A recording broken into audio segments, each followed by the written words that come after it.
ప్రస్తుతం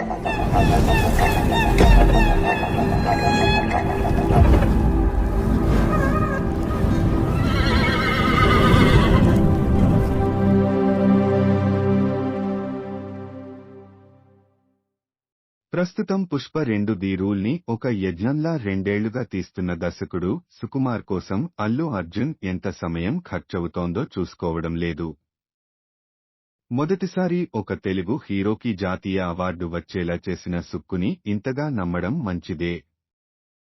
వచ్చే ఏడాది ఆగస్టు 15 విడుదల కాబోతున్న ఈ క్రేజీ సీక్వెల్ కోసం భారీ బిజినెస్ ఆఫర్లు వస్తున్నాయి. మైత్రి మూవీ మేకర్స్ ఇప్పుడప్పుడే తొందరపడేలా లేదు. దీని సంగతలా ఉంచితే బన్నీ చేయాల్సిన డైరెక్టర్ల లిస్టులో త్రివిక్రమ్ శ్రీనివాస్, సందీప్ రెడ్డి వంగాలు అఫీషియల్గా ఉన్నారు. ఈలోగా బన్నీ ప్రాధాన్యతలు మారిపోయినట్టు లేటెస్ట్ అప్డేట్. పుష్ప 2 కాగానే అట్లీతో ప్రాజెక్టుని సెట్ చేసుకోబోతున్నట్టు తెలిసింది.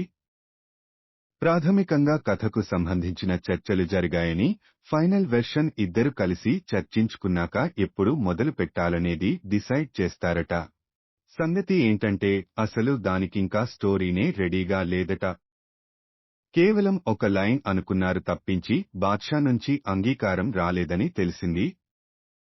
అదే టైంలో ఐకాన్ స్టార్తో సెట్ అయ్యేలా ఉండటంలో అట్లీ ఇటు షిఫ్ట్ అయ్యుండొచ్చు.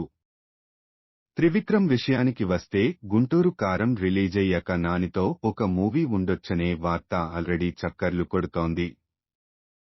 సో బన్నీ స్క్రిప్ట్కి టైం పడుతుందంటే ఇది సెట్స్ పైకి వెళ్ళొచ్చు. సందీప్ రెడ్డి వంగ ముందు ప్రభాస్ స్పిరిట్ పూర్తి చేయాలి. ఆ తర్వాత యానిమల్ పార్క్ ఉంది. ఈ రెండూ అయ్యాకే బన్నీ కోసం పెన్ను పట్టుకుంటాడు. ఇవన్నీ సమయాన్ని డిమాండ్ చేసేవి. అల్లు అర్జున్ కోసం అట్లీ రాసుకున్న సబ్జెక్టు కమర్షియల్గానే ఉన్నప్పటికీ పుష్ప ఇచ్చిన ఇమేజ్ని రెట్టింపు చేసే రేంజ్లో వచ్చిందని ఇన్సైడ్ టాక్. ఇంత క్రేజీ కాంబోల కన్నా ఫ్యాన్స్ కోరుకునేది ఏముంటుంది?